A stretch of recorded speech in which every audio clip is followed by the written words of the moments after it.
ठीक है, यही सवाल आपका कांग्रेस से मैं ले लेता हूं। हिमांशु कुमार, नेता कांग्रेस के। हिमांशु जी, 75 साल से जिस नाउमीदी में हम जी रहे थे सर, जिस चीज की हम आस लगाए बैठे थे, अब अगर वहां पर केवल 5 साल का 10 साल का हमें इंतजार अगर करना पड़ रहा है तो सर आपत्ति क्या है सर? जब आप लोग सदन में इसके समर्थन में खड़े हैं, फिर उसके बावजूद आप लोग ये इसे जुमला आप लोग करार दे रहे हैं। हिमांशु जी। सागर जी, 1989 में पूर्व प्रधानमंत्री स्वर्गीय राजीव गांधी जी ने पंचायती राज और नगर पालिका में महिलाओं के लिए आरक्षण बिल लेकर के आया था। उस समय में पारित नहीं हो पाया और 1998 में कांग्रेस की सरकार, नरसिम्हा राव जी प्रधानमंत्री थे और उनके नेतृत्व में महिला आरक्षण बिल लागू हुआ।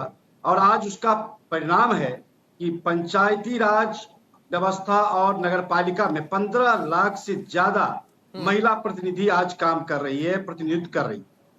ये महिला के सशक्तिकरण का एक बड़ा उदाहरण है।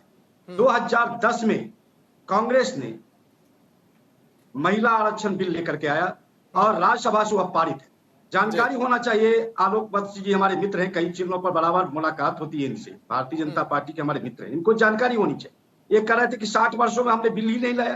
अरे बिल तो लाया 2010 में, 2010 में राज्यसभा से पारित है और इनको जानकारी होना चाहिए कि राज्यसभा से जो बिल पारित होता है वह कभी खत्म नहीं होता। तो उसी बिल को ये ले आते, ये तो जुमला लेकर के आए। हम तो चाह रहे थे कि 2024 में यह लागू हो जाए। क्या दिक्कत था? यदि उस बिल को लेकर के आते तो 2024 में ही ये लागू हो जाता, लेकिन इन्होंने लंबी प्रक्रिया, जटिल प्रक्रिया अपनाई। अब ये कह रहे हैं कि इसका जनगणना होगा, जो 2021 में जनगणना होना था, आज तक जनगणना नहीं हो पाया। आज अब ये जनगणना करवाएंगे, फिर परिसीमन करवाएंगे, इसके बाद इसकी प्रक्रिया शुरू होगी महिला आरक्षण का।